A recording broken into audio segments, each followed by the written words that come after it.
So here we go with tip 1, and tip 1 is going to be about AI and job applications.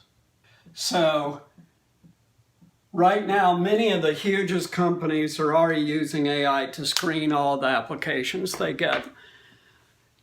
There's problems with this. These AI algorithms are created by human beings, right? And they found that some of these algorithms have biases. But the biggest thing is, let's say 25,000 people apply for a job. You need to know how to get past the AI. And the way that you get past the AI is with what's called keywords. So keywords come from the job ad. So let's just say it's an ad in marketing, for example. So in marketing, they're going to say, help find audiences, help find affiliates, and then there's other stuff, right? But what you're going to want to do in your application is specifically mention audiences and what you've done to find audiences, and you're going to want to mention affiliates and what you've done to find affiliates, which are business partners. So it's really, really important that you use keywords to get past these AI algorithms when you're applying for jobs. So now let's talk about tip 2.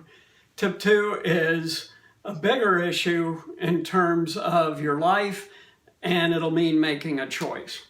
So tip 2 is the gap between, that's BT, between city and rural will grow. So there's already a gap, right? In rural areas, you don't have as good roads, you don't have as good health care, you don't have a lot of things that you have in a city. This is going to get much, much more of a divide. Let me give you some examples. Things coming to cities very, very soon. Self-driving taxis, self-driving cars, urban air mobility, which are fully autonomous. They look like helicopters, but they're not. They're air taxis. There's no pilot in them. There are a bunch of other things, but those are some good examples. So in the future, say 10 years from now, if you live out in the country and you go into the city, it'll be like going to a different planet. So your choice is going to be to maybe move to the city where there's more jobs, more opportunity, more jobs that cannot be automated. Because in the country, there's huge automation already happening, but coming very, very soon, even much more. And that's AI-driven farm implements that eliminate the need for human beings. So there's huge, huge changes coming that's going to drive a big, big gap between the city and the country. So now we're going to do tip 3. And tip 3 is medical devices. So far, up to now, the kinds of medical devices that have been put in the human body have been very limited. We're talking about a pacemaker for someone with heart trouble and a few other things, but that's about to change completely. There's going to be many, many requests as you grow to put things in your body to monitor things, and I'll give you a real good example of one of them. Right now in development and nearing completion of development is something called a nanobot.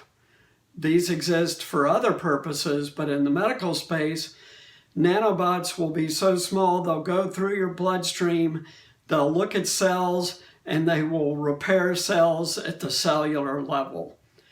So all of us, including me and you, are going to have to think in the future, how do we feel about that? How do we feel about having mechanical devices, no matter how small they are, put into our bodies? And these are intelligent devices, so possibly they could be hacked and you could be made to do something you don't want to do.